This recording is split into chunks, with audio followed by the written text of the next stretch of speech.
locked into You Are Urban iPlayer Radio, the world's first urban podcast network. Yeah, they need some real brothers critiquing the movie. Yeah, giving up the real shit. Right, man. You dig? Real brothers. Yo. Welcome to Two Urban Guys at the Movies. Episode 11. Bang. Yeah, man. Double figures, carrying on doing our thing. Yes. Reviewing movies with that urban twist. You know what I'm saying? How we do. And who are you? My name is Enigma, and who are you? My name is Kwame. What's really good, fam? I'm good, fam. I'm good. Before we jump in, before we even tell them what we're going to review in, should we just drop how they can holler at us, how they can, shout at us? Just break it down for them real quick. Make sure you hit us up on Twitter at Two Urban Guys. Yeah. And make sure you hit us up on Instagram and our other Twitter handle, which is at urban_iPlayer. And obviously make sure, most importantly, make sure you log on to www.urbaniplayer.com. Yeah. For that original and independent content. That's right. We're supporting all original urban content. And what can, what if people got like content they want to put out there, or videos they want to put out there? What can they do? Make sure you just holler at us. Holler at urbaniplayer@gmail.com. Just hit us up on the email, or DM us, or tweet us. Anything. So there's many ways that you can actually hit us up. So, you know what I mean? Just hit us up on those mediums, and we'll get back to you. Yeah, man. And then we'll see what we can do. You know what I'm saying? Put you on. See, let's jump in, man. Yeah, man. So, I mean, it's ironic because usually we are reviewing mainstream movies, but we're actually reviewing two urban movies, like straight up urban movies today, black movies, whatever you want to call them, urban, whatever. Yeah. Straight, and one of the urban classic is, when I mean classic, for many females and males, this is the classic. That want to admit it. Yeah. Males that want to admit it. This is the classic urban movie. Yes. So, I mean, I'm looking forward to getting into that, but let's get into the first movie, which, we don't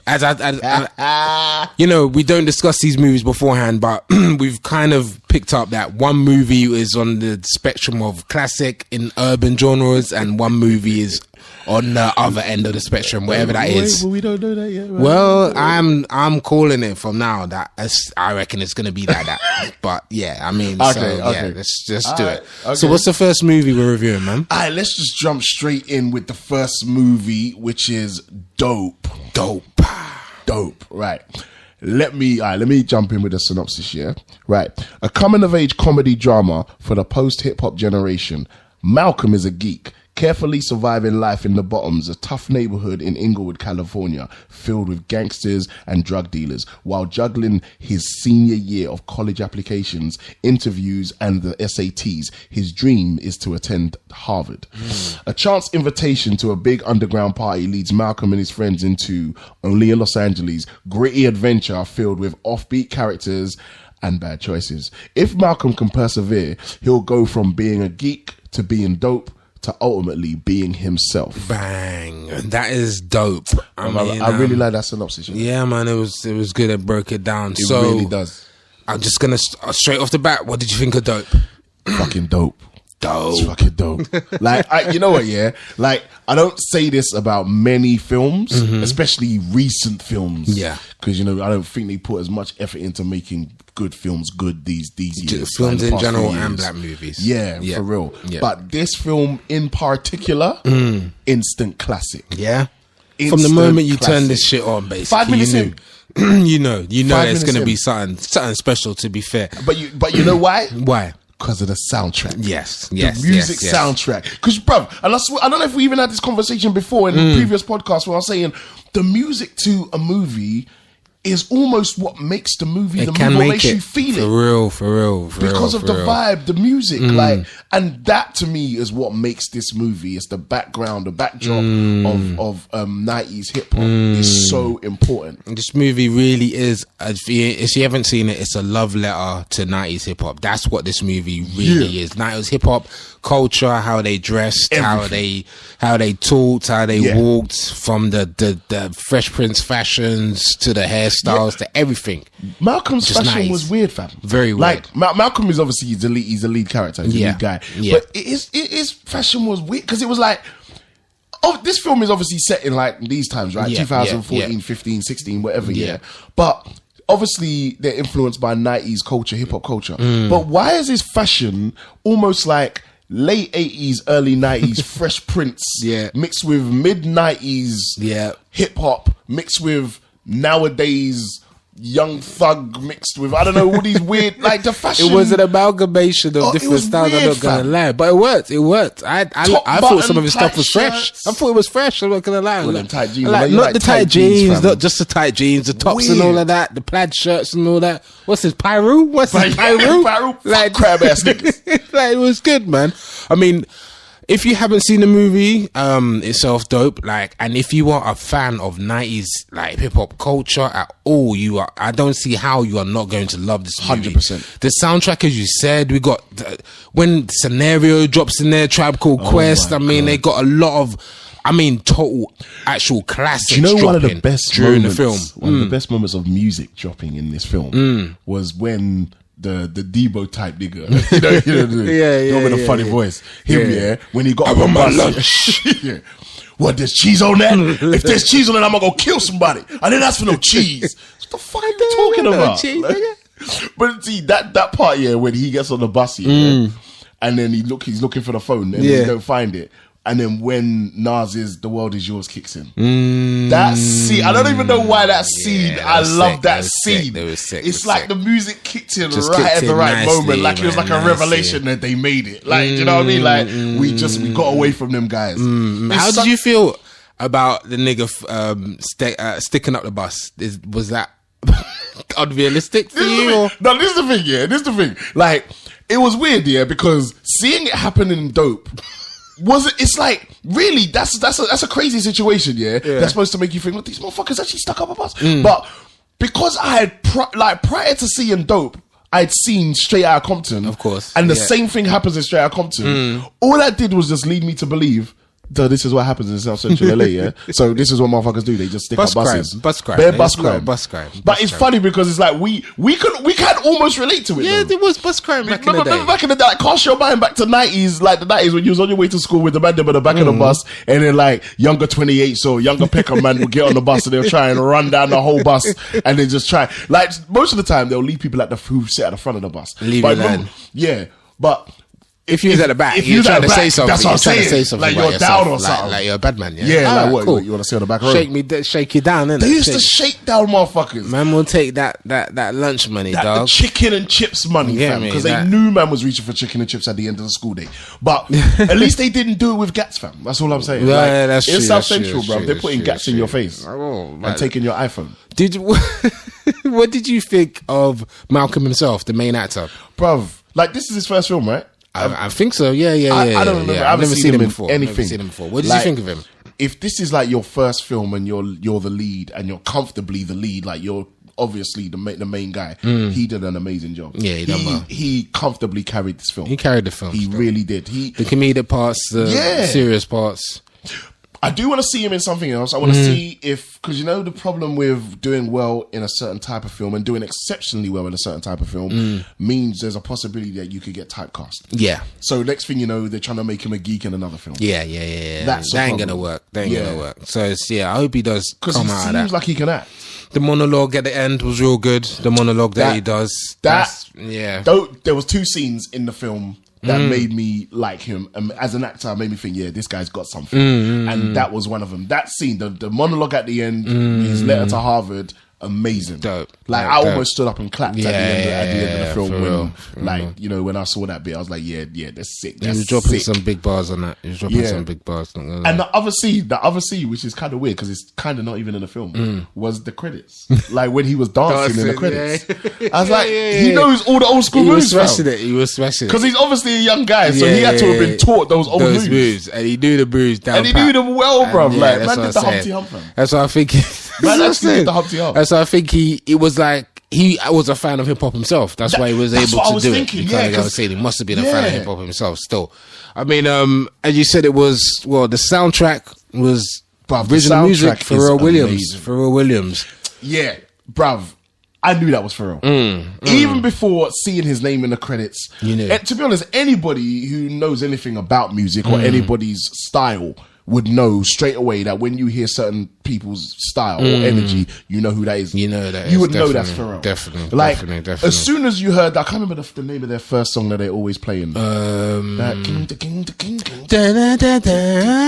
yeah. Sick tune, you know? Sick tune. But I knew straight away that was Pharrell. Like, even though I didn't know that Pharrell actually produced the film as well, I thought, yeah, he definitely wrote some of this music. Definitely, because it's his vibe, his style. And then it leads you to even realize, the whole concept of their group as in the band is obviously Pharrell. That's Pharrell. That's what they do. You know what I mean? It was Drums. kind of Neptunes. It was kind of exactly how Neptunes was laid out. That's So, true. do you know what I mean? That's true. That was So I was actually, like, and executive produced by it was Forrest Whitaker, innit? The film was produced by Forrest Crazy. I was high when they hit me, Whitaker, and executive produced by Pharrell and Sean Combs. So I mean, Sean P. Diddy Combs. I mean, And Forrest narrated it as well. That was his voice. oh yeah, of course, yeah. He did all that talking. He done, and you know what? They didn't want us to You see know his what? eye. He done well actually. He done well because he actually Crazy I was but he done well actually, because I didn't actually know it was Forrest. He didn't sound Forrest. No, he didn't sound Forrest. He didn't at all. To be honest, he just done his normal thing. So yeah, I mean that was good. What did you feel about his lesbian friend and his Asian brethren? Like, I like them characters. I mean, I've. Okay, the lesbianini, I thought she was kind of cute still. I liked her. She was cute. She was very cute. Very Cute, attractive. but just way too mannish. Yeah, she's your boy, innit? Yeah. You know them ones. Way she's too just mad. mannish. Yeah, for too real. much. But yeah, I liked them though. They were good characters. They were funny. Yeah. The Asian dude liked to say nigger too much. A bit too much. Yeah, But then that brings us to the nigger conversation. Did you feel like within the movie, just in case you ain't seen it, there's a part where one of their white friends is basically trying to plead his case as to why he should be allowed to use the word nigger. And then one of his points is, well, this Asian or Moroccan or as he put it, guy is allowed to say nigger, and I'm not. 40% African. I mean, did you agree with what the white dude was saying? Whose side was you on? Okay, I don't know. It's I guess for white folk it's a conversation. For us, it's a non-conversation. It's a non-starter. Yeah, it's like, no, we ain't talking about it. No, you can't. Yeah. You say it, just be prepared. You might get punched in the face. That's all. Because this ain't 1952, nigga. You know what I'm saying? But my thing is, I guess it's about how you grew up and where you grew up. Yeah. Because it's almost like, see, for me, the Asian guy, if he's Asian, but he's 40% African, if he's brown, he can say it. Do you know what I'm saying? As far as I'm concerned, I don't give a shit personally even if the white dude, he didn't grow up with them for one, so he didn't grow up in the ends. He just wants the privilege of saying it because he's their boy.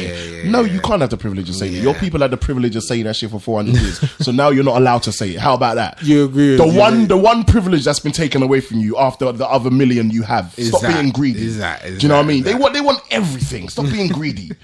And then they let him say it anyway. But it's fine because it made me laugh. I like the fact that, okay, they let him say it, but then he had to deal with getting slaps. He did. Do you know what I mean? That shit was hilarious. That was funny. But the part that made me laugh after that as well, when he was at the party trying to explain it to the other white guy. So it's like, so if it comes on in a song, like, am I allowed to say it? Like, that shit cracked me up. That was funny.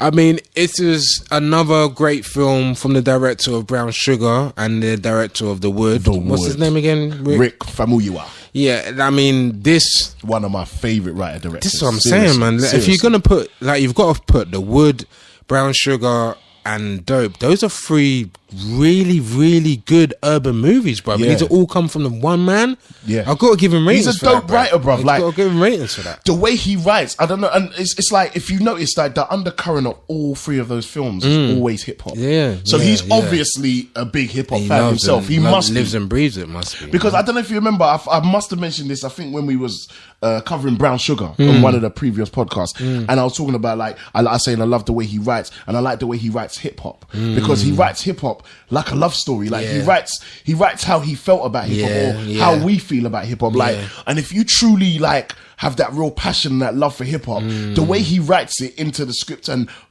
adds it as a character, as part of the backdrop, and as part of an actual character in the film, he makes you like it even more. Like the way he did it in, like, let's look at The Wood, which was obviously his first main film that everybody knows him for. The way you heard the music, like, think about it, look at the first song that you hear in The Wood was the Ahmad tune. Back in the day when I was young, I'm like, everybody loved that. That is 90s music. hip-hop. He uses music really well. Really well, He really bruv. does. He really does. Even in this movie, you know, the scenario part when he's like, and Buster's rhyme when he's like, wheel it up, come rewind, and then he rewinds what's happened, and you see what happened in the store with the genuine looking nigga, blah blah blah. And I mean, it was really dope. Even at the party scene, you know, like when Malcolm woke up and then he's kind of seeing via videos what happened the previous night. That was so geniusly directed. I love that. I love that so much, because for me as the viewer watching the film, I'm watching the film, and I was like, that scene when obviously he's like, hey, hello, where Oreo, and you know, he was talking before they started their set. So I'm thinking, like, I want to see what they're gonna do, like, and see if they can turn the crowd around. And I love that, how of the way he just cut it. to him waking up. And then you see what happened. Yeah. To me, that's great dope. That's directing. great directing. Great directing. It's a great way to tell a story in a non-chronological order. Exactly. It's a good story telling device. It really is. It's brilliant. What did you think of the female?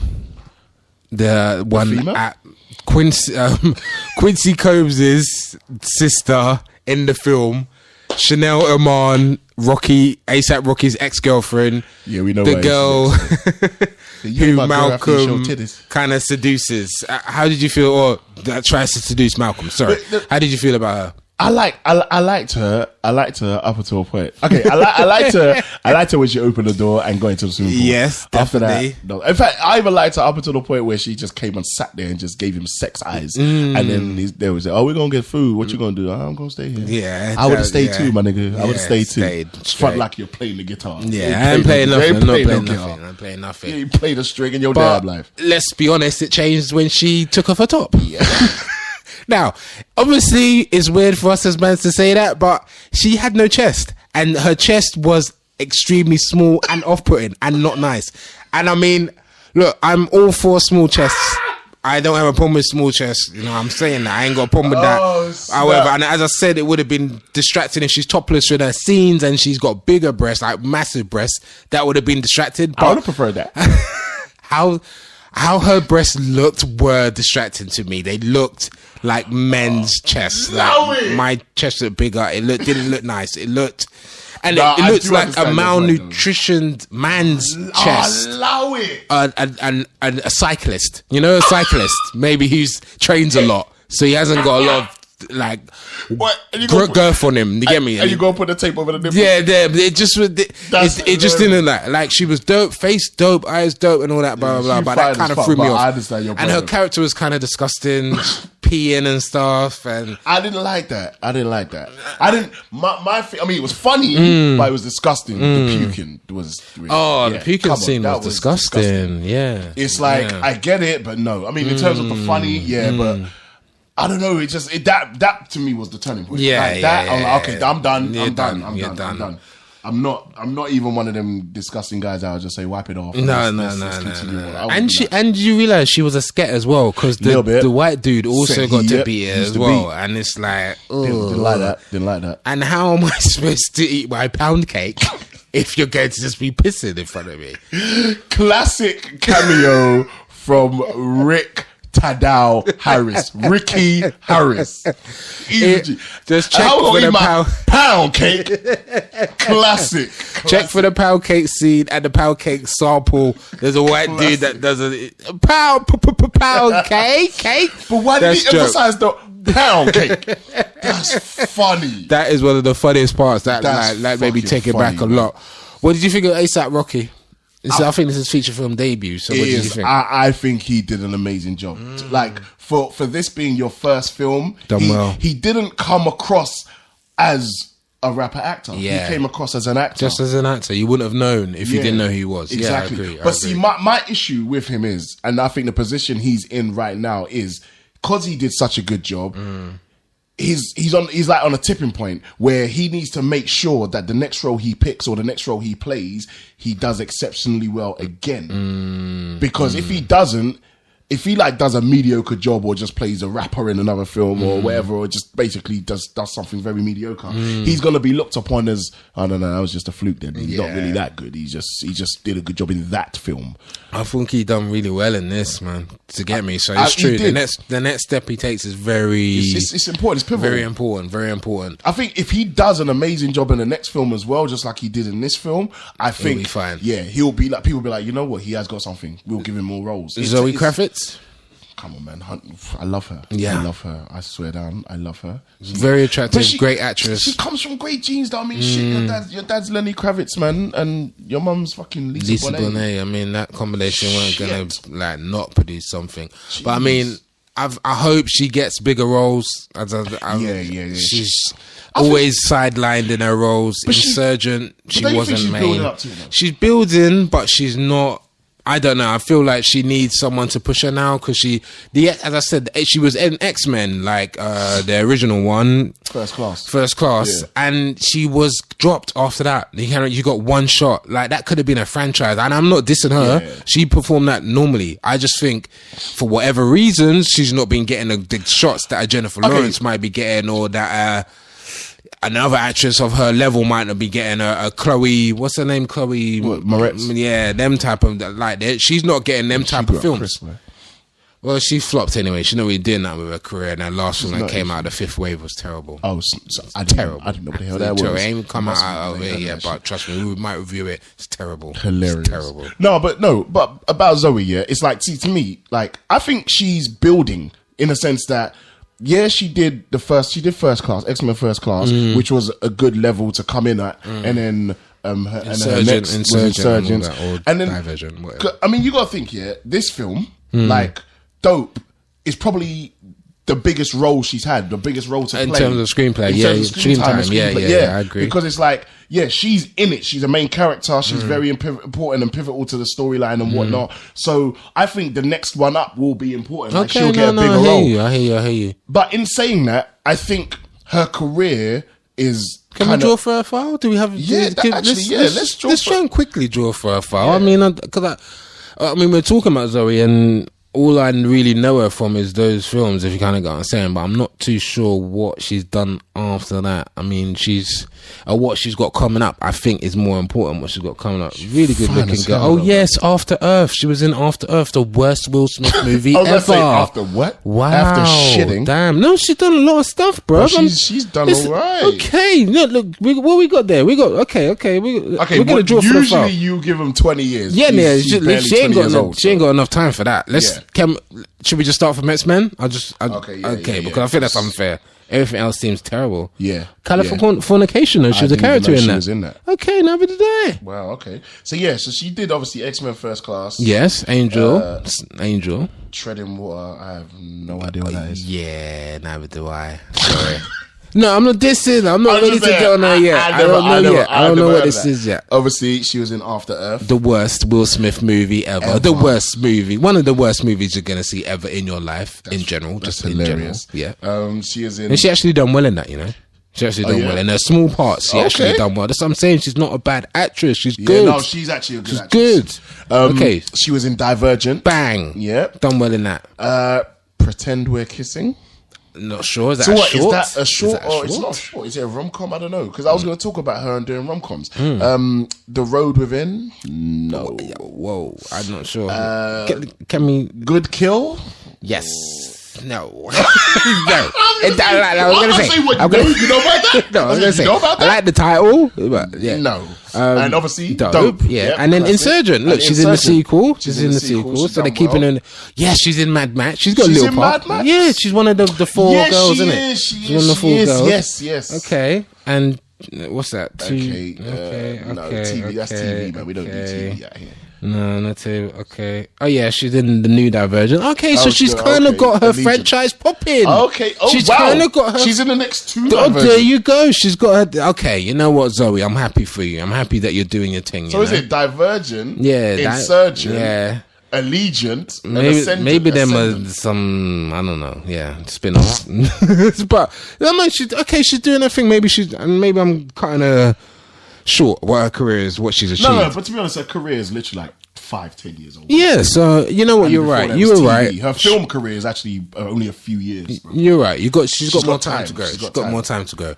I mean, before we wrap up on this one, why do you think there is not this quality level of urban / black movies that come out anymore? Because as we said, we've spoken about The Wood, all of those classics. Do you know why do you think there's no classics like this anymore? Because this is a genuine instant classic, though. It's genuinely classic. Yeah, you're spot on. Like, why do you think it's not? See, okay, my thing about the whole like urban films like this, like how we used to have it. Like, we had an influx of it in the 90s. So many. Like, it was ridiculously good in the 90s. You didn't know what to choose from. Yeah, it was brilliant. Yeah. And I think our problem is the fact that we're waiting on these studio execs, these white studio execs, to turn around and say, okay, we're going to greenlight some more black projects, some more urban projects. Why are you waiting for them? Make them yourself. Like, I don't understand why we keep waiting for Hollywood, who don't want to make our films anyway, because they keep telling everybody that we're not bankable enough, even though our films still gross the most in the box office anyway. Because, you know, they've been saying for years that, oh no, we can't sell you abroad, or we can't do this, we can't do that. Will Smith is the most bankable actor in Hollywood, bar no one. And he's black. Anyway, do you know what I'm saying? So every film that gets put out, Will Smith was the most bankable. Let's just say okay, was. I'm not trying to go in on Will. I'm just saying he was. No, you're right. But let's keep it real. That is I hear what you're due saying. to the fact that he makes one film every 4 years, though. Yeah. Like, and to shit be honest, films. He's made shit films for the last 9 years. I'm gonna call that. But Concussion, though. Like, Concussion looks shit. shit. I took significant accent. Just because I took significant, I get Oscar? Kevin Lover? Kevin Lover. Because I took significant? No, but okay. See, that just even shows you then. If the fact that he makes one film every 3-4 years, and you're still the most bankable star in Hollywood, bruv. Of the most bankable. No, but bruv, at one point, up until he was number one. I agree. I know. You know what I'm saying? Obviously not now, because all he cares about is his son wearing skirts. So he's obviously he's not focusing on making films. He's focusing on buying pleated skirts and A-line skirts for his son. So that's the reason why he's not banking that much no more. But you also got to think about Overbrook Productions, him and Jada's production company, and the size of the films that they've made. Will's done a lot of things. But see, my point is, look at that. You've got your own production company. You've got Tyler Perry Studios. You've got all these people that have got massive productions. Eddie Murphy Productions. You know, Keenan Ivory Wayans, Baby Way Productions. Second Generation. Like, there's it's ridiculously how much we have. Just gotta get it out there. All of this was built in the 90s. Why are none of them making films? You're standing there waiting for Warner Brothers, waiting for Universal, waiting for Miramax, waiting for all these other studios to make your films. You're a dickhead. Bruv, no. Sorry, what was it? Didn't it say this film cost, what, £700,000 to make and grossed in excess of 18 mil at the box office? Brilliant. Are you stupid? Brilliant. I mean, so that shows that, no, if you have the faith, bruv, and you have the quality, you can get it done. I've seen films that look half as good as Dope, and has used much more, or much less locations, and have cost 10 times as much as Dope. How the hell can a film like Dope cost 700 grand? I mean, for me, I expected them to say 7 mil, 18 mil, and that's a low budget for a film of any level. Yeah, that's made by a studio. Bruv, any single rapper or any single actor could cover the cost of that film with a quarter of their payment for one of their films. Exactly. And then just put it out there. You know what I'm saying? And you're trying to tell me you can't make that film and then sell it to a studio to then It's put true. it out. People got to take that leap, man. Back in the day, maybe they used to take the leap back more. They used to take chances more. Used to say, you know what, I'm going to put all my money down on this. And if it happens, it happens. I agree with you. I agree. As whack as his movies were, Master P did it. Yeah, he did it about 4 times a month. That nigga was churning out one movie a week, fam. And people were still buying them. Yeah. Do you know what I'm saying? It's true. There's actually no excuse. There's no excuse. Okay, I mean, I mean, and on that, I think that's a good point for us to wrap this up on. Dope itself is dope. How many Afro picks out of 10 are you going to give Dope? How many? The last review we did was Creed. I gave Creed 10 out of 10. 1-0. Now, I fucking love that movie. And I'm not well averse to giving every film 10 out of 10. No. But I like Dope that much. Like, it's one of them films I can rinse. I can actually rinse it. There's so many good scenes. I'm not gonna give it 10. I'll give it 9.5 out of 10. Bang! I'm totally happy with that. 9.5. Yeah. I'm totally happy with that. I'm totally happy with that. 9.5 out of 10. Everything can't be a 10, but 9.5 Dope. Yeah, definitely. And I think, guaranteed, if you have not watched it, you know, sit down, get a nice bag of popcorn. Trust. Listen to some 90s hip-hop shit beforehand. Sit down and then watch that shit and you're going to love Dope. I'm telling you that. Great movie. Try not to, like, watch it with your girl because the scenes when, what's her name, takes her, gets naked. It's uncomfortable. It's a bit kind of. Yeah, this... If you don't know what that means, go watch Eddie Murphy Golden Child. Yeah, that scene on the plane when he's like, I don't know if I like that. It's kind of. But yeah, so don't watch that scene with your girl. Yeah. But that was dope. All right. You are locked into Urban iPlayer Radio, the world's first urban podcast network. Okay, and we're back. So that was dope. I mean, that was dope, and which is dope. And now, I mean, we're going to be going to a movie which, well, we've not discussed beforehand how we feel, but I'll just say from now, you thought Dope was an instant classic. I thought this was instant trash. So, the film... Bro, we haven't talked about it yet, man. The film we are going to be reviewing, I have something to say about this. The film we are going to be reviewing next is the Spike Lee joint, Chi-Raq. Well, before we jump into Chi-Raq and our review, do you want to give him a synopsis of what Chi-Raq is about? Let me get a synopsis. Yeah, why not? Okay. Chi-Raq. Oh my God. Let's just get out of there from now. Let's just get out of there. Yeah? Straight. This is the last time we're going to do that. It's a big raspberry. As soon as you hear Chi-Raq, I just think, that's what I think. I think, as soon as I hear Chi-Raq. But anyway, let's go. Okay, let's go. Let me just calm down for a second. That's fucking funny. Chi-Raq is a 2015 American satirical musical drama film directed and produced by Spike Lee. I hope he never listens to this review. Better not. And co-written by Lee.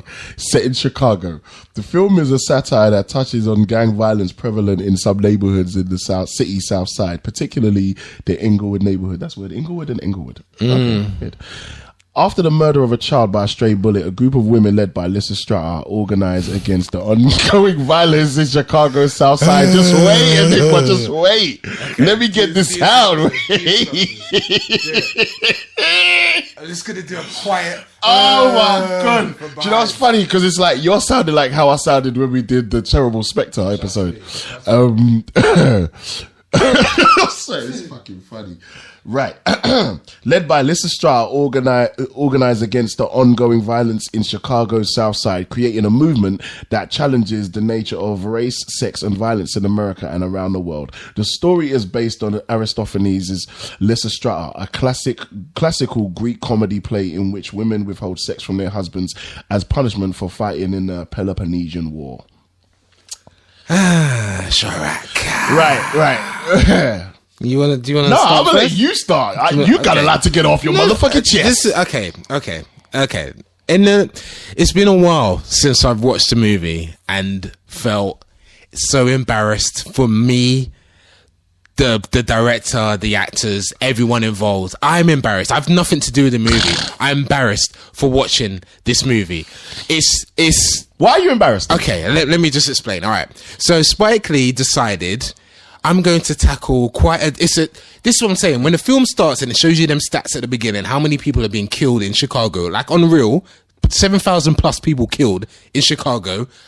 You're thinking to yourself, this is a serious subject. Spike Lee then decides, I'm going to turn this into a comedy. Yeah?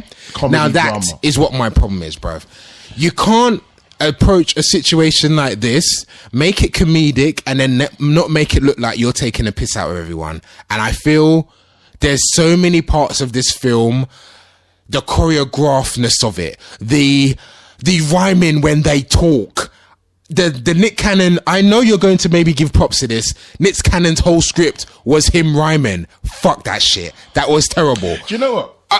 No, go on. Everything. I can't even say it. I can't even speak. No, but here's the thing. Yeah, okay. I actually agree with everything you said so far. Okay. The only my issue is the fact that he chose, and trust me, you're gonna agree with me. You're gonna fuck with me for saying it. No. Just say everything. Is Spike Lee took a genius concept and genius idea and attached it to the wrong premise. Okay. If he was not talking about Chicago and its gun crime issues, this film could have been amazing. With the whole rhyming concept, bruv, that's brilliant. But no, it is, bruv. Put it in another context of another film. No, I hear you. But he picked it. It was completely wrong. Everything was wrong about this film. Everything was wrong. Like, what the fuck was you thinking? Everything was wrong about this film. Spike. And to me, Spike is a fucking filmmaking genius. To me, he's not. I know you don't think he's one of the most overrated directors. No, I don't agree with in that, Hollywood. bro. No, he is. Bro, he is. bro. He is. But we can get onto that once we get into Chi-Raq. Okay. So here's my problem with Chi-Raq. I know a problem with Chi-Raq. Yeah. So you're trying to tell me, even though it's in a comedic manner, withholding sex, is going to cause a rift between the powers of this world, and then you get the Dame Judi Dench of black movies, Angela Bassett, to say "no peace, no pussy" on camera. Did you ever feel you would see Angela Bassett grinding and gyrating and saying "no pussy"? That alone was too much. She's our institution of black movies, bro. You're right. This is what I'm saying. You're getting actors like Jennifer Hudson. You're getting actors like Angela Bassett, Samuel Jackson, that was and you're making this a joke. No, not Samuel. And you're making this a joke. Samuel do fucking anything. Yeah, Samuel will do anything for a check. Don't get me wrong. Samuel do anything. But you're taking a little bit of respect for that nigga. You're taking Stephen.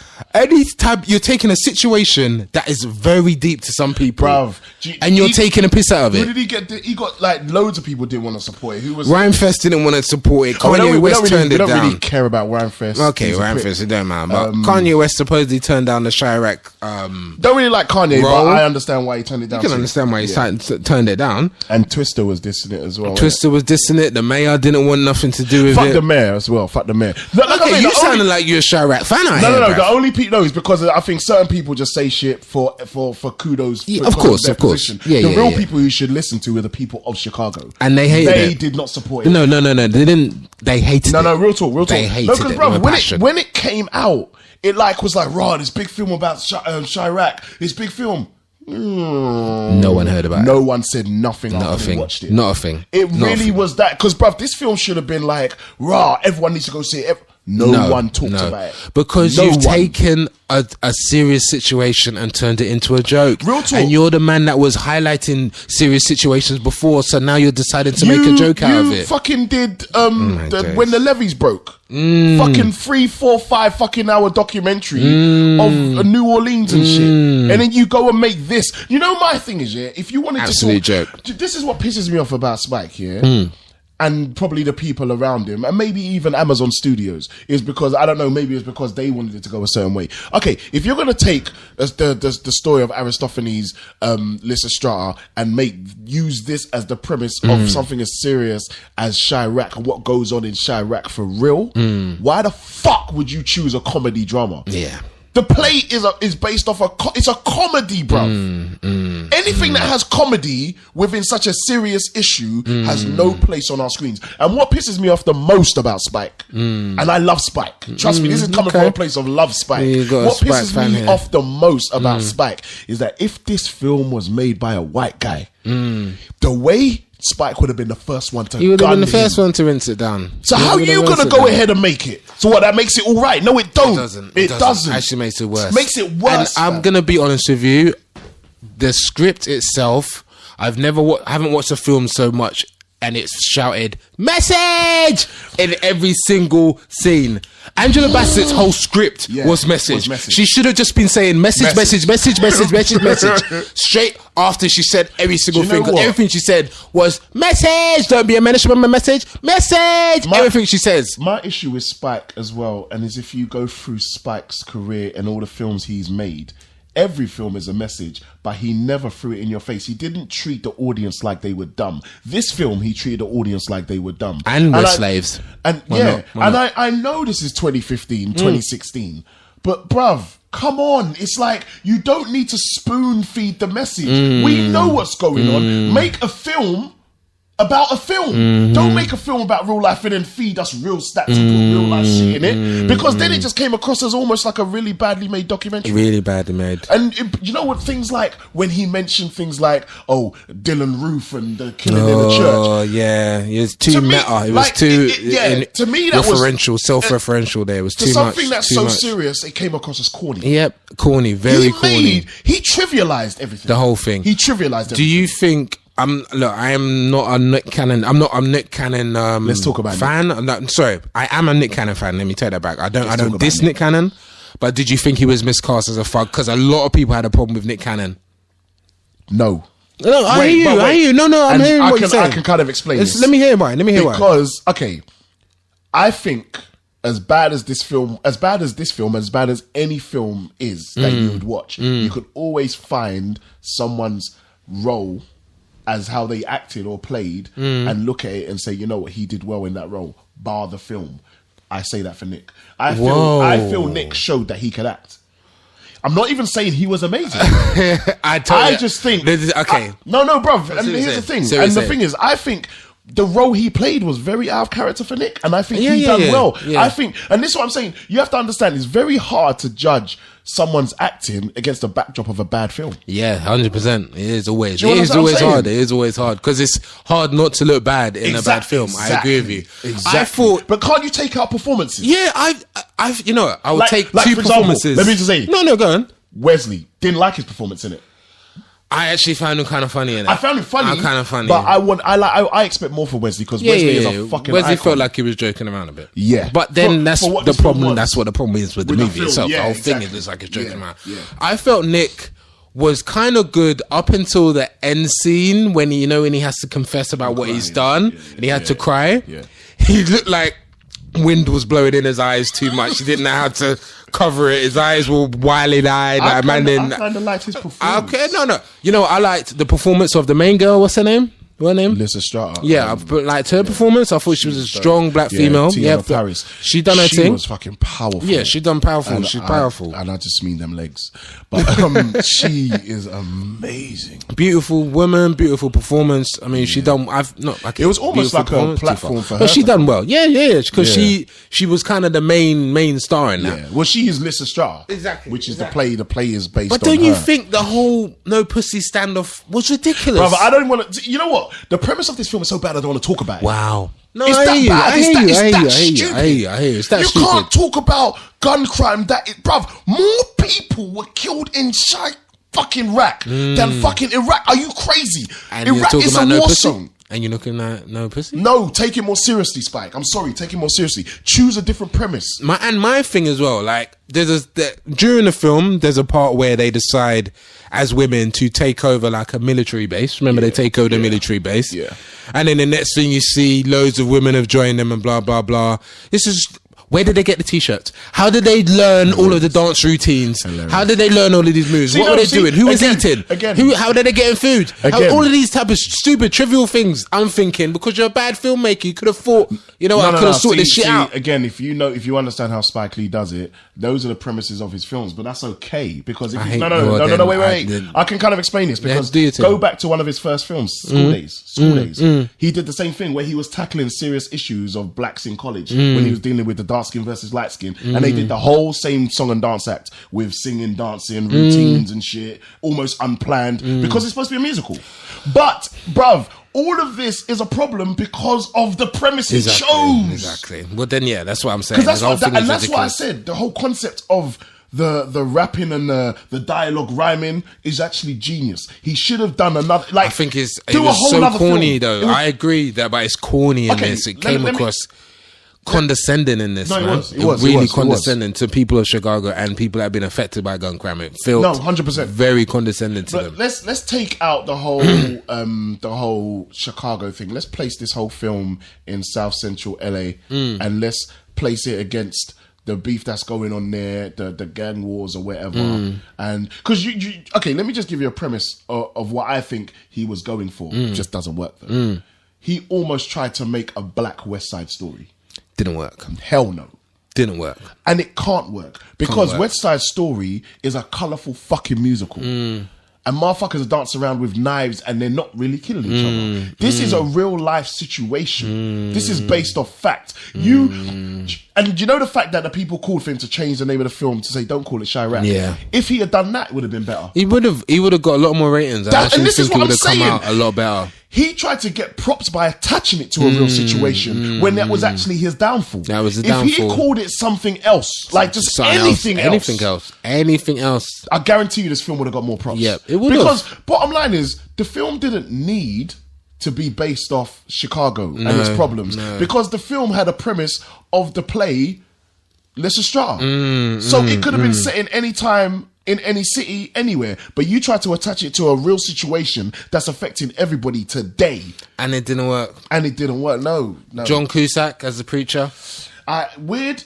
I like John Cusack as an actor. I almost even liked him as the character, but I didn't like. Brother, I didn't like the film, so I didn't like his scene. Didn't like it. There's a word for this. I found it condescending to black people. The fact that you're in an all-black church and you try to make up for it by showing a black Jesus, because you know you would have got complaints if you were showing a white priest Jesus with the white. Exactly, because then what are you showing? That we're all of us, all we care is we hold white people as deity and high regard. That's bullshit. Do you know what I mean? But we won't even go into all of that shit. But that was the main reason why I didn't like that. So it's almost like you got this white leader. And you know what? I know he did that because he wanted to get the white people involved. That preacher should have and could have and would have probably been black if he probably had made the film himself. But obviously the film made by... Well, I mean, he did say that in Chicago they kind of based that guy as a white preacher. They kind of based him off him. However, you could have just made him a black preacher. That's what I'm saying. It's a moot point. You could have just made him a black preacher. Made him black. I understand you're trying to shoehorn, as you said, white people into this, and maybe to please Amazon, he done that, etc. But that once again shows me you're almost then kneeling to the people that you supposedly was do the right thing. I'm trying to fight the power. No, you ain't trying to fight the power now. In one vein, you're trying to be all black power. Trying to please Amazon Studios. That's what you're trying to do, bro. That's what it seems like. Spike, make your mind up. Has Spike Lee dropped off? I'm going to ask you straight. Now, yes. 100%. Yeah. And I wouldn't have said this before because I've liked virtually almost all of Spike Lee's films. Can we quickly draw for Spike's file? Let's just quickly draw for Spike's file. Me personally, never been a Spike Lee big fan. I know you. I like Malcolm X. I like... amazing film. Do the Right Thing. I like Jungle Fever. And I think I like Mo Better Blues from what I remember. But like this is what I'm saying. I'm not really... Oh yeah, quickly... No. Clockers was my shit. No, let's go through it. You have to go all the way back to the 80s. Okay, whoa. What's that? You said the 20-year rule not happening but here. then that'll leave out bare films, bro. Then that's gonna... what's our shit? Okay, well then let me tell you what it's leaving out then. It's leaving out She's Gotta Have It, Yes. School Days, Whoa. Do the Right Thing, Whoa. Mo Better Blues, Whoa. Jungle Fever, Whoa. Malcolm X, Whoa. Crooklyn, and then it starts with Clockers. Well, then let's start with Clockers. Oh, fuck you know, man. Because you've mentioned to everyone what's happened. All right, then. Okay, Clockers. So 95. Yeah, Clockers, bang. Yeah, Actually, technically it's 96. Oh shit, 96. So it starts with Girl 6. Oh my god. Damn. Okay, let's go. Let's find out if Spike Lee is dropped off. Girl 6. Girl 6. With, what's her name? How can I forget? Bad Boys. Teresa Randall. Fucking love her. Weird film. Yeah. This was like when it was her season. Yeah, weird film, and he's in it. Weird film. Get on the bus. Always in it. Get on the bus. Love the idea. Love the concept. That's when they go into the Million Man March, right? But it's not a well executed film. It's not. Okay. He got game. There you go, Denzel. But do people really like it that much? Not really. Do they draw for it? I love it don't. because it's the first time we ever got to see Rosario Dawson looking good. Amazing. Like, that's the best Rosario Dawson has ever looked and will ever look. I agree. Again. I agree. Summer of Sam. No one likes that. Summer of Sam. Ooh, that's the Zodiac film. Killers, right? Yeah. Didn't like that. Let's keep it going. Okay, he did Kings of Comedy. Okay, that's a document. Wait, one.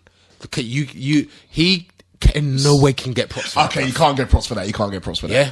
That's Bernie at its peak. Man can't get no props for that. Okay. Bamboozled? Was that Damon Wayans? Great performance by Damon. Again, this is what I'm saying. Is that the blackface one, right? Yeah.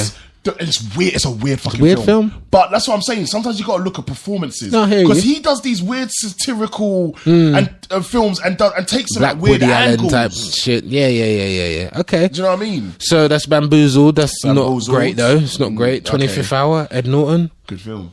No, it's not. Shit. And he did it again in this film. He did it again in Chi-Raq. He got the biggest shit in Chi-Raq that you ever was seen. Hilarious. That's one of the funny things in Chi-Raq. She Hate Me. I only like it because it's got Kerry Washington looking good and my girl from Heroes and stuff like that. She looking good in it. Okay.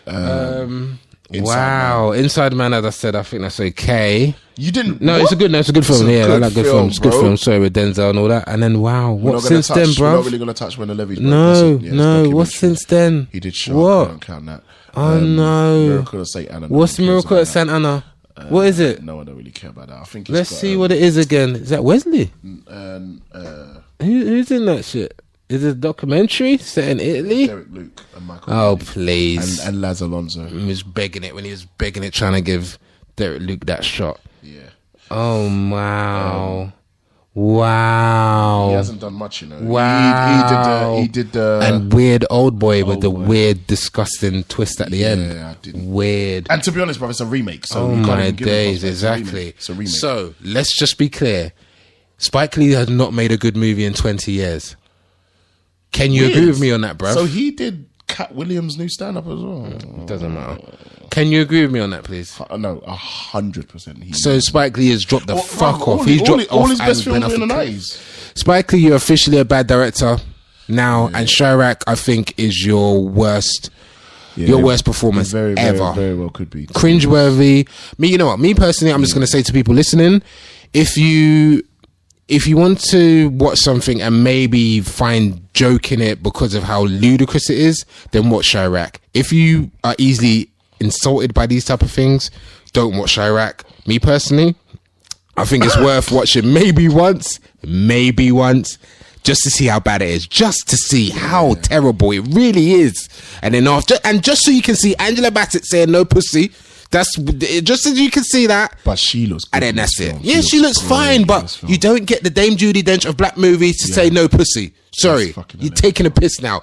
Okay, can we just wrap this up? Because I'm tired of this shit. Can we please talk about Dave Chappelle looking like he hit the gym to come in this film? So big. Bruv, why does he look so hench? Really I was terrible. like, was he wearing a very big shirt or is he really that hench? And he looked like he had the mumps. Why was his face that fat? He's been chilling on that money, fam. Yeah. But what they say is his first film since Undercover Brother. In 2002. And I would say, and this is crazy because I know he hasn't made much films, but Undercover Brother, because I watched that recently, hands down his best performance. Yeah, he's jokes ever. He's jokes. That film is hilarious. He's really funny. But he was funny. His scene was hilarious. In Chi-Raq. Yeah, he's actually joke. His joke. Like when he's dissing Wesley's eye and shit. That's just funny. Yeah, that shit was joke. Yeah, but it's not. It wasn't enough to save it. No one's cameo was enough to save this film. No one's cameo. And I don't want to talk about fucking Samuel Slave Jackson. Cut the check. Yeah, Jackson. Samuel Cut the Samuel Jackson. Cut the Jackson. All right, so Samuel let's. Crackhead Jackson. Samuel Stephen Jackson. Fuck Samuel Jackson right now. You want to smoke about 30 minutes? I Shut shout up, in man. every movie. That man. Shut up, Samuel. Man. Shut up, man. Take that hat off your head, man. Grow some facial hair again. You look weird without it, man. Shut up, Sam. Sam's All getting right. on my nerves right now. So, how many picks are we going to give the non-classic that is Chi-Raq? Oh, good. Okay. I'll give it a 2 out of 10. Good. 2 out of 10. 2 out of 10, maybe. I struggle to watch it. It's that bad. Like, Yeah, I'm not gonna lie. I'm Because gonna go. I can't detach myself from the real issue. Exactly, and that's why I think it's ludicrous. Yeah. 0.5 picks. Oh fuck! So that's, you get me. That's half a pick. So that's just, you know, when can't comb your hair with you know that. when the picks break off and you've just got the handle. That's what I'm giving this. You can't comb your hair with You that. can't comb your hair with that. It's just stub. That's what I'm giving this. Oh shit! That's what I'm giving this. This 0.5. nigga said 0.5. And I'm sticking to that. I'm not even coming to like, you know, we No. usually meet in the middle. Yeah, No. no. 0.5. It's a bad film, Can fam. we just not go 1.5? No. then? Just say 1.5. Okay. Begrudgingly, and because of the lead female, And there's she's and there's a amazing. few things that gave me joke. Yeah, 1.5. And I know you would never watch it again. 1.5. Never watch it again. Yeah, but Cool. 1.5. Yeah, you'll never watch it again. I know. I agree with that. Damn. So that's it. Yeah, Chi-Raq. Yeah. Do you think? All right. You are locked into You Are Urban iPlayer Radio, the world's first urban podcast network. Okay. Yo. And we're back. We're back. So yeah, I mean, that was the terrible Chi-Raq, and now we're going to, ironically, another film that does have his involvement, but only as a producer. Thankfully, he wasn't allowed to direct anything to do with Hilarious. this. Otherwise, it probably would have been not on this list. It would have been It weird. wouldn't have been an urban classic. So this is, well, it's a classic that a lot of people have asked us to review. It's a classic that a Definitely, lot of yeah. people feel is the epitome of the black urban genre, one of the best examples of it, one of the best representations of it, and I one of think the so. best movies in the genre. I And think that so. movie is Love and Basketball. It just about made it because it was made in 2000. just about made Just about made it.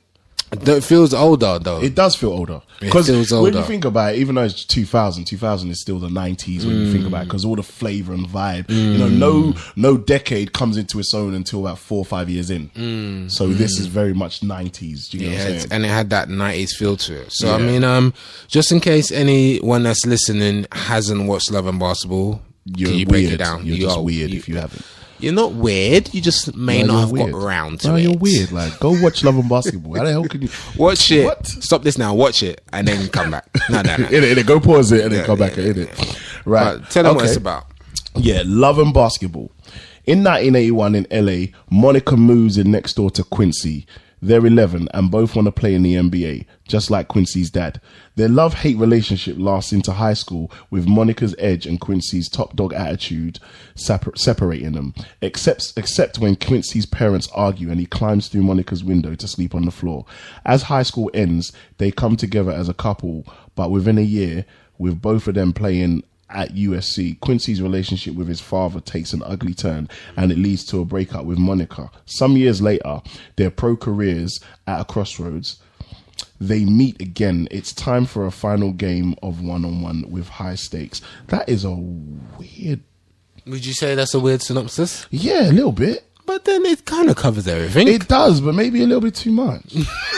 I'm sorry, no, as I was reading it. And that's why I kind of read it slow, because I'm like, why are you saying this? Too much. Yeah, you're giving them too much. Let them watch the film. Do you know what I'm saying? But I mean, we're hoping most by now you've had 15 Yeah. years, 16 years to watch For it, so real. hopefully you should have watched it by now. I mean, it's a film that, ironically, maybe we should talk about it this way, but another I like coming of how age it's film. it's another coming of age, and it's also, I like how they set it up: first quarter, second quarter, Love third that. quarter, fourth Love quarter. that. Brilliant. So it's basically the stages of their life and their relationship In a is basketball broken up game. into the quarters of a basketball game, which at the time was great. Even now, watching back was great. I mean, love it that. introduced us to Sana Lathan, didn't it? Was this a breakout role? I I'm think it pretty was. sure I it think was, it right? was, yeah. This introduced and began a lot of men's love affair with the woman that is Sana Lathan. I mean, a lot of man's truly do love this woman. Like, truly do love her. Like, got a lot of love for her. Seriously. And I mean, this one, she really did kind of show what it would be like to have the perfect wifey who was into ball and into sports. True, The kind of guy I'm it's saying. true. Like, she was kind of dope in this. I mean, I'm not gonna lie. It's also a rom-com. I feel that's not soppy. You kind of get what I'm saying. It wasn't. But it's not really a rom-com. Yeah, this is what I'm saying. It's almost a comedy drama. It's almost that. Yeah. Or a dramedy. Even though they're the same thing, but it's like one has to come first, and I think the drama comes first in this one. Yeah. Like you the know what I mean? struggles with her playing ball and all that. And the issues with her mum. I love the relationship with her and her sister though. Yes. Her older sister, Yes. played by Regina Fine Hall. ass Regina Hall. She's never been shit. And she's never. She's actually always been good. Yeah, she has. Seriously. Really. So, yeah, I mean, yeah, she looked dope in this. I mean, yeah. They was in The Best Man together as well. Yeah, they're in a lot of movies. In fact, they're in a lot of everyone's in films everything together. together. In fact, yeah. Everything. Hold is- on, and they're friends in Disappearing Acts together as well. Yes, everyone is everything shit. in this. Like, that's what I'm saying. Omar Epps, Omar Epps is connected to every black actor ever and actress ever. Somehow he's done a 100%. movie with them or done something with He them. has. He actually has. And this was another lead role for him. Yeah. But to be honest, what I love Omar Epps, he has been a leading man from day one. Juice. Because you have to remember Juice. Juice. Juice was his first film. Juice. Juicy was young. That film was made in what, 92? 92, bro. It's old. We need to do that. Yeah, definitely. We're going to do get it to soon. that. But Definitely. you need to understand, that's his first film, lead role. And you have to remember, Tupac was a big star in 92. He technically wasn't the lead. Omar Epps was. He was. So He you got to was. give him He props was. because He was. ever since then, he's always been the leading man. Have we, I mean, would you say, I've asked this, I'm going to ask you now, do you think Sana and Omar, because you've got to think they've covered so many urban movies in their time, do you think they are the two best black movie actors that we've got? Yes. You know what? Better than Morris, Tay, Nia, all of these guys. I'm Morris's biggest fan, but I don't know what it is about Omar Epps. He's got something. He's got that. He's comfortable in all of those roles. He can do action. He can do comedy. He can do drama. He does all of them comfortably. All the others, I can't say they do it That's comfortably. true. That's for true. the men anyway. That's true. Do you know what I mean? Like, let's look at Morris, for example. Obviously, he can do drama very well. He can be emotional. He's good at that. Do you know what I mean? Showed us in Best Man and whatnot. He can do comedy. He's brilliant at it. He's very funny. I've seen him do a couple of stage plays. as And well as Out some All other Night, films. the front and Out All Night, the old Exactly. Patti LaBelle show Yeah. with him and Dwayne Martin. That Exactly. was the shit. Yeah, exactly. that And was obviously, comedy. sorry, I forgot Boys in the Hood, which is obviously his first film, which he done well in. Ricky!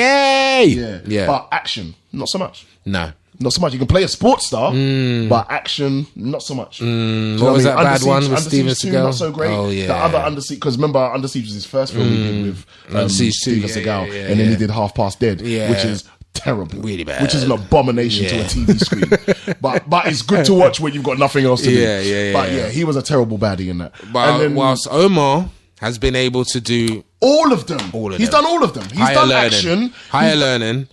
Okay, I'm just gonna. This is just off the top of my head. Yeah. The Wood, Higher Learning, Yeah. In Too Deep, and Love and Basketball. He plays a different character in every single one Every of single them. one of those films. You get what I'm saying? And this is what I'm Juice saying. This as is what I'm well. saying. Yeah. Is when I'm saying different character, I'm saying how he actually acts it. Watch all of them films, and you cannot tell me that is not a gifted actor because he plays every single one differently with different sensibilities, with different approaches to how the material, how he is. You can't say that, typecast Omar Epps in him. You every cannot film. typecast him at all. He's untypecastable.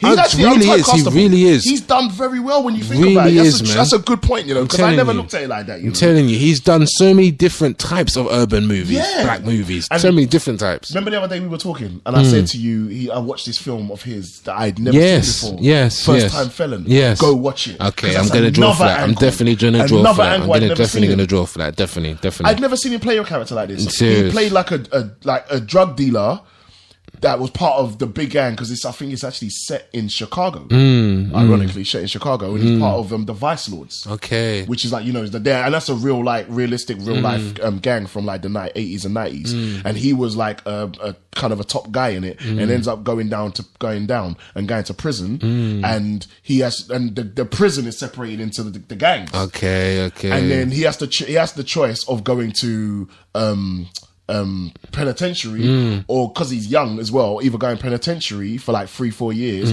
or going to like a boot camp program for like 3 months, and he chooses to go to the boot camp program. Okay. And bruv, watch this film. First he's time acting felon. again. Yeah. Like I'm saying, again, you can say, okay, he's playing a drug dealer, or he's playing this, but the way he plays it changes the accent, so he has a Midwestern accent, and he's believable, is what I'm saying. That's what I'm saying, man. That's another example. I Because that think film he was is made in 97. So, serious. yeah. First time felon. First yeah? time felon. I'm going to check that out. Very good I film. think he is probably the best black movie think so. genre actor. I think so. he is. I definitely think Yeah, he is. which is why he's still working till today. That's what I'm saying. He's still comfortable. Can we draw working. for his file at some point? Do you want to draw? Have we not drawn for his I file feel we already? drew for it already. When I we feel, did that in Too Deep, did we? Nah, not? we drew for Nia's file on Into Deep. Oh right? yes. Just Okay, to see how much let's she got see beat. what Omar's. Let's just quickly. We're gonna just quickly fly through Omar's shit. I mean, just in case, just a nice trivial fact if you didn't know, Sana Lathan didn't actually know how to play ball or anything. Yeah. She thought she failed at her tryouts and all of that, and ironically they had also a basketball star, or a college basketball player. She was actually trying out for the role as well, and what the director done was put Sana with the basketball coach and put the basketball player with the acting coach Okay. to see what happened. That's crazy. And obviously Sana I was won. going to say, what was the outcome? You get what I'm saying? Sana What was the obviously outcome? won. But I mean, Sana Lathan, I think this jump-started her career and She kind of done went well on to a then. lot She of... could've- Yeah, she man. done She well. couldn't play ball, supposedly. She couldn't dribble. She didn't know how to dribble when she came to the audition was and stuff. believable. She was very believable, man. Wow. So, I mean, let's start... That's impressive. Let's do Omar. And yes, what I've just seen, one of Omar's big films I've just mentioned, just makes a 20-year mark. What, So Higher that's Learning? Higher Learning, yes. Higher Learning. Weird. He was in Major League 2. Playing the Wesley Snipes character. Weird. Remember we said that them two. Weird. That's so weird that we said that, That is weird. last podcast. That And is we were talking weird. about Wesley, and we were saying how Comparisons. That is he was like the new Wesley, and remember Wesley was in Major League 1 as Willie Mays Hayes, and he plays Willie Mays Hayes in Major League 2. Crazy. Wow. So what we got Higher Learning. Higher Learning. Before Higher Learning, what was it? Just after Juice, what did he do? I just want to see. Nothing, bro. He was a new Juice. actor. Okay, yeah. So Juice Literally. came out, bang. He done his First thing, film. done nothing else really. Then he got Higher Learning, bang. Don't Be a Menace, when he plays the same character in Higher Learning. Yes. That small cameo, which is hilarious. Yes, yes. He gets shot in his back. Deadly Voyage is like a TV movie. Okay. Yeah, it's actually good that as well, actually. Good film. Again, that's what I'm saying. Like, he plays a completely different role than you expect him to play. He was obviously in ER for a long time. Yes. Very big role, and he done well there. Yeah. There's the First Time Felon. First Time Felon. After that. Yep. Scream 2, Scream just a 2, cameo just at the another- beginning. yeah, just but a that cameo. shows at that time he was already, at a certain level. That they wanted to put him in Yeah, as a cameo. Cameo appearances. That's good. Breakfast of Champions with Bruce Willis, I think. Okay. Yeah, it's kind of a weird film. The but Mod Squad, I actually remember that. yeah, he was Link, which is the main character, one of the main characters. Yeah, he done well. Not a bad film. If you ain't seen it, check out Mod Squad. I would recommend. The It was Wood. like a remake of a TV show, innit? Yeah. So The Wood, ultimate classic for me. Ultimate That was classic. that's like even us our collective one of our favorite films of all time. Mike or Big Mike from The Wood. Yes. In Too Deep. We've already covered that, so you know how we feel about In Too Deep. Love and Basketball. Love and Basketball. Right now. Brother, do you remember Brother? There's a scene in Brother that used to kill us when someone is being restrained. When someone is being restrained, and it's the Oh quietest my restrained God. any person has ever Bruv. been restrained. Like literally, someone wants to shoot someone and someone's holding them back, but it's the quietest restraint there's no ever. vo- there's no noise. audible There's struggle. no noise. Brother, it's actually a good film. It's actually a good film. It's a good film still. But that scene was It's hilarious. weird. It's hilarious. It's just hilarious. That's fucking funny, fam. So Dracula 2000. Ooh, yeah, that's a misstep. Yeah. That's not his fault. But remember, Everyone's I said allowed this them is when he was things. signed to Dimension Pictures. Yeah, you got to do what they what they're he had offering. like a, I don't know, 7-picture deal. You got to do what they. You got to do what they do. Yeah, Yeah, you know when it's like they've got a script that they want to make. We got who we got under contract. Put him in it. Put him in it. Yeah, One of yeah, them yeah, ones yeah, because yeah. it is actually a terrible film. Yeah. Sorry, Perfume. Sorry, what?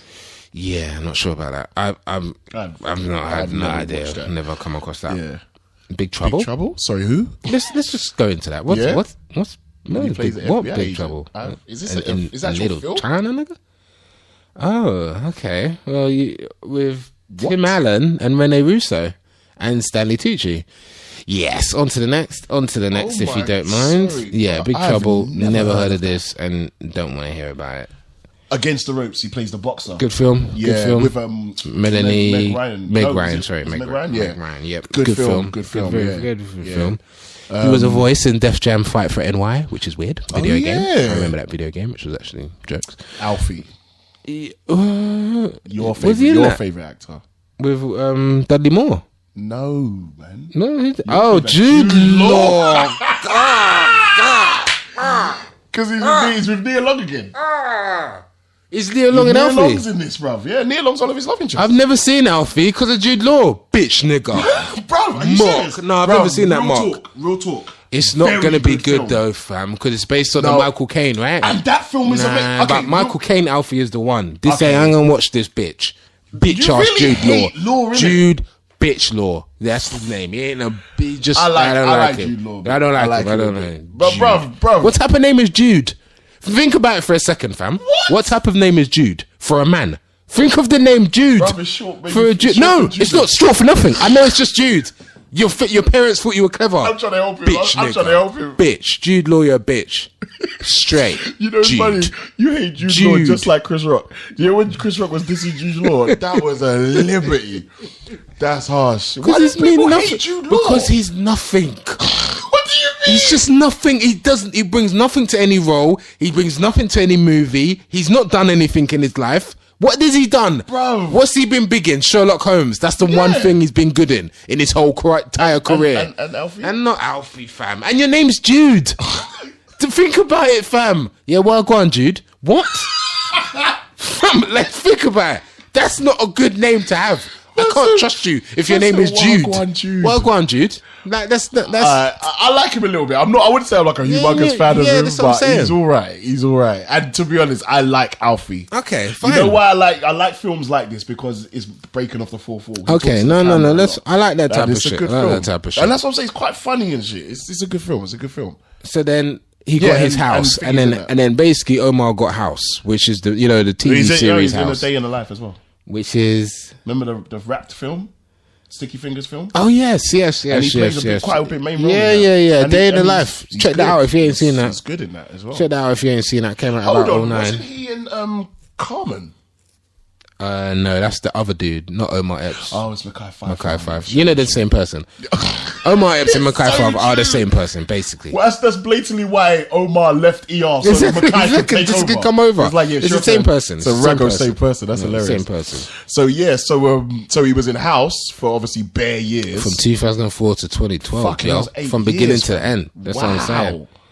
Yeah, and he's got his new show, Resurrection. Yeah, Resurrection's a big show. Yeah, I ain't checked that out. He's out. done well. He's done well. So and he's he's got doing- another show coming called Shooter. coming TV this movie, year. but A he's TV doing his movie, thing. sorry. He's doing his thing. That's what I'm saying.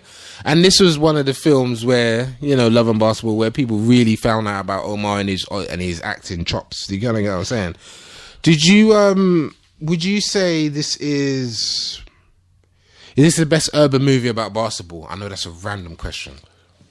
No, it's not. No. Not necessarily. Is it because it's more about the love than it is about the basketball? Yeah.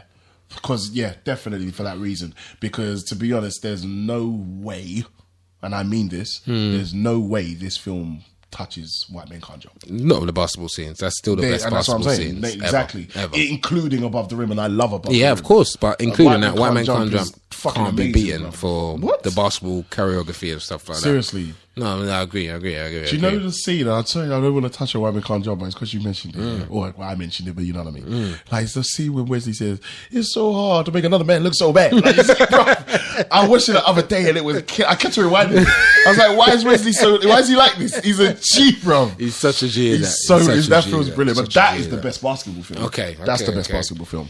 We also had Dennis 24 Haysbert up in here. He's done his thing. Thing is, why is he the sexiest black man and no homo? It's like women love this nigga. Women love a bit of Dennis. They love a Dennis They love a Haysbert. bit of Dennis Haysbert. Like, you see how they try and bring him back in Think Like a Man too. Was the G. The G, they put him as he just go, "Hey, I'm high." Like, he's got a big voice in it. They love a Dennis Haysbert. Dennis Haysbert that is singing this. Just big, watch out, big, tall, sexy black man. Come and love up the ladies. He done his thing in Such this. a watch out. No, bro. he was, and he was a bad father. I'm a bad father. He was a bad father in bad this. father. But I like how he tried to kind of make amends at the end and stuff like that. And this is what I like. Character development in films. It's what makes to be honest, it's what makes you remember characters, and it's what makes you love the characters, and it's what ultimately makes you like a film. Is when the director takes time to show you character development, because he hated his dad. Do you know what I mean? And you got to see the development of the characters between his mum, the relationship between his mum and his dad. And it makes you see, okay, he loved his mum, looked up to his dad was his hero, and look what his dad did to him. So much so that it affected the rest of his life. For real. Shows you how important that shit can be. It's true. And it's like, and look how she wrote that and directed that very well. Because the fact that he needed her to be there, he needed Monica to be there for him that night when he found out that his dad had been cheating on his mum. Did you think he was a bit bitch about that though, fam? No, I don't. Seriously? No, I tell you why. Okay. No, because it showed you how important it was to him. Forget about him, in a sense, being oversensitive, because, bruv, his dad was his everything. His dad was the reason they played ball. Yeah, for real. Do you know that's what I'm saying? For real. So that means your life is shattered. Your hero has literally just shattered your world. That was your mum. You know what I mean? Like, and that's what I'm saying. That's why I think it was important that the director showed you the relationship between him and his dad in the beginning. Because you know that part when he's like saying, "Oh shit," and he's like, "Talk to your son. Don't say shit." Remember that? It was to show you how close they were. It's like, even though your mum's bad, man, I've got your back. And then his dad turned around and done that to him. No, for real. That's why even when he got injured, and then his dad came to see him, he's like, "I don't want to talk to you." Because that anger was real. It was still there. It was still there still. It was still there, I'm not going to lie. But, I mean, all in all, to be fair, it's got to be... It's hands down one of the best urban movies that we've seen. I think. So. I definitely think that we've seen. I think so. Let's touch on real quick the relationship between Sanaa Lathan and Omar Epps. Yeah. I mean, it was good. It didn't last. He chose Keisha. What? I'm talking about in real life. They were together, bro. No, it's okay. Break this down. Omar Epps and Sanaa Lathan were together in real life. Okay. From Love and Basketball to The Wood. Whoa. Even through Best Man, I think they were together. And then who did he end up with? He ended up with Keisha from Toll, who he's still married to till today. Yeah, damn. I didn't know that. Real talk. Wow. And at first, I remember back in the day when we used to talk about this, like, that's a downgrade, like, fam. That's a downgrade. Nah, bro, it's not though. Keisha still look good. Okay, no, that's fine. That's fine. I'm fine. And Keisha, brother, can you remember Keisha was the hot one? Keisha was a nice one from she was the hot one from she wasn't a lesbian or the other one. Exactly. Yeah, I agree. Exactly. But Sanaa Lathan, I know, but disappearing acts, the fridge scene. I know. This is the fridge scene. When you think back to how Sanaa did look and how she looks. That's all I've got to say. Have you seen her now? Bruv, yeah, she's gotten better. Yeah, better. Even better now. Better now. But that's what I'm saying. I want us to saying. review The Perfect Guy, her new movie that came out not too long ago. We're going to check that out. No, that's once it's coming up in one of our new shows. Okay, cool. That's because it's new Sanaa, and I ain't never got a problem with that. I ain't never got a problem with that. So I mean, yeah, she looks beautiful. She's good. She's done her thing. They and the thing is, it was literally like it's almost like you can diss him for leaving Sanaa for Keisha, but if him and Keisha didn't last, then you could diss him. Yeah. But you know what I'm saying? Yeah, they've been together 10, 15 years. Thing. No, he done his thing. Do you know what I mean? So you got to kind of rate him for he still got his family together, even though like I swear Sana's not married now, is she? Nah, probably not. But he broke it's her hard. heart, Maybe he messed that shit up. Yeah, I reckon he broke her heart. I don't know. She probably dates white boys now because of him. Only joking. Maybe. She might. You never know. She made a film about that. Yeah? Yeah. Have you never seen it? No, what was it called? Shit, I forgot what it's called. I actually watched it recently. Yeah, I watch a hell of a lot of How movies. old is this movie? Maybe 10 years. Okay. Oh shit. And it was about dating something new, that's it. Yeah, about 10 years ago. Literally 10 years ago. White. Yeah, she basically dates. You know what it is? She dates the guy from what's that TV show? Sunset Beach. The Mentalist. Oh, that guy. He's the star. Yeah, he's the guy. Okay. Do you know, at first, I'm not gonna lie, it slightly hurt my feelings when I was watching the film. But as the film went on, I kind of liked him. I liked his character. His character is a very good guy. Okay. And it's like the black, because the film is about the fact that she's dating a white guy. Okay, and the awkwardness and something new. They try bringing, when they try bringing the black love interest to take her away from the white guy. Guess who the black love interest is? Yeah. Who was like the classic black love interest of back in the day? Like, I don't know. if you get it if right. it's not Tay Diggs, then it's got to be. This is before Tay Diggs was that guy. So who was Tay Diggs before Tay Diggs was Tay Diggs? Ooh, I don't know, man. You're gonna have to tell me. Blair Underwood, fam. Blair fucking Underwood. Blair LA Law Underwood. Yes. Blair set it off Underwood. Yes, Yeah, okay. it was him. Came Always. true with the black. Okay. It's very funny. Because he plays the same character. He's always that, the sexy guy. Sexy black guy. Yeah, so you could take me and show me around town. Man. Hilarious. But anyway, yeah. All right, so but I mean, Lathan, yeah, man. Let's wrap it up. How many picks would you give this as a film? I think that's a bit of a silly question. Is it 10? Yeah, 100%. Okay, 10. Let's go 10 picks. 100%. 10 picks. Love and Basketball is a movie. If you haven't watched it, please go check it out. If you haven't watched it in a while, trust me on this, watch it again. I've watched it again recently and you really will enjoy it. It's one of the movie. best scenes, and I know women love this shit. One of the best scenes is the scene at the high school dance when he's dancing with sexy. Gabrielle Union. Yeah, and then she's dancing with Boris Johnson. Boris Johnson. And Boris Johnson. Boris Kojo. Boris Kojo. Sorry, I said Boris Johnson. Boris Johnson. We said Boris. Boris Johnson be like, yeah, no. With your white ass hair, look at your hair, nigga. Comb your hair. Definitely, I'm up for that. That's hilarious. Yeah, and that's so weird because then they were in Brown Sugar together. Everyone just fucking hell, it's weird, isn't it? It's just there wasn't a lot of black actors for real. They just moved all over used from the one same thing pen. to another. It's the same studio, hell, same mate. thing, whatever, same That's changing room, hilarious. everything. Like, that's what I'm saying. That's But what that I think. scene though, I love that scene. When they're watching of each when other they're from watching the each other, and then you can hear the Roger and Sam in the background. Brilliant. I love how they shot that scene. It's a really good idea because it's funny because up until that point I'd never seen that in a rom-com before. If you kind of go in that way, so I thought it was quite an Clever intelligent directing. Yeah. It was clever. You know what I mean? Like because it was a depiction of without no dialogue showing you the situation. Yeah. I want to be with you. You want to be with me. You Yeah. want to be with each other. But look at us fronting and we're with other people. It was good. It was good. Well directed. It was good. But yeah, man, Love and Basketball. So Definitely that's 10 out of 10. picks. 10 Definitely. picks. Damn. There's not many black rom-coms better than it. No, there isn't. Not many. There isn't. And I just think as a film in general, it's dope. It's definitely just a dope film in general. It's dope And film in it's general. quite interesting that it's quite sad actually. Not even interesting, sad that film is looked upon as a black film because it's got black actors when it's just actually an It's just a amazing film. It's just a film. Do you know what I'm saying? It's just a really good romantic drama. Yeah, that's true. That's a good point. Do you know what I That is mean? a good point. Yeah, It's quite sad that it has to be put in That bubble That, of- only black people. Like no, because technically, there's when you think about it, there's no real black stuff. No, about there it. isn't really. They just happen to be black. It isn't. There's You know what I literally mean? no black Like real stuff like, in it. nigga, this or rap Yeah, stuff. no. or this stuff that makes it black. No, It's literally- pretty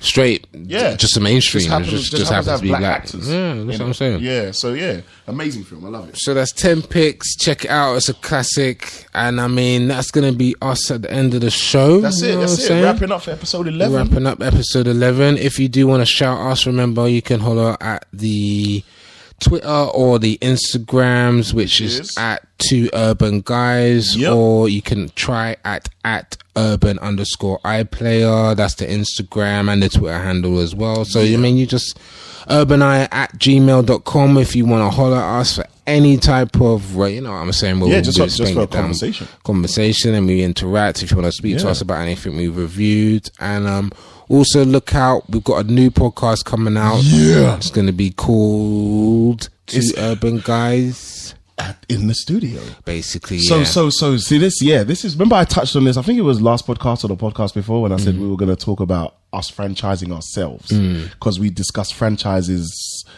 earlier this year. So this is our own franchise, so I can talk about it now. So yeah, so we're franchising ourselves. Obviously, this show is called Two Urban Guys at the Movies, and the next show that we got is Two Urban Guys in the Studio. Yeah. So we're basically gonna be. In fact, you know what? I'll wait till next show and we'll tell you more about it. Yeah, but just know so it's just coming. Two Urban Guys in the Studio is coming, so watch out for that, man. Yeah, Definitely. So, we hope you enjoyed the show. Thanks for checking in again. Get me, and check out some of these movies. Let us know what you think. Please, someone go watch Chi-Raq and tell us what you thought. Just tell us what you think. Please, piece of shit. But all right, I'm signing off. Enigma. Peace. All right, this is Kwame. I'm out. Peace. Black Star Power. You are locked into Urban iPlayer Radio, the world's first urban Urban Podcast Network.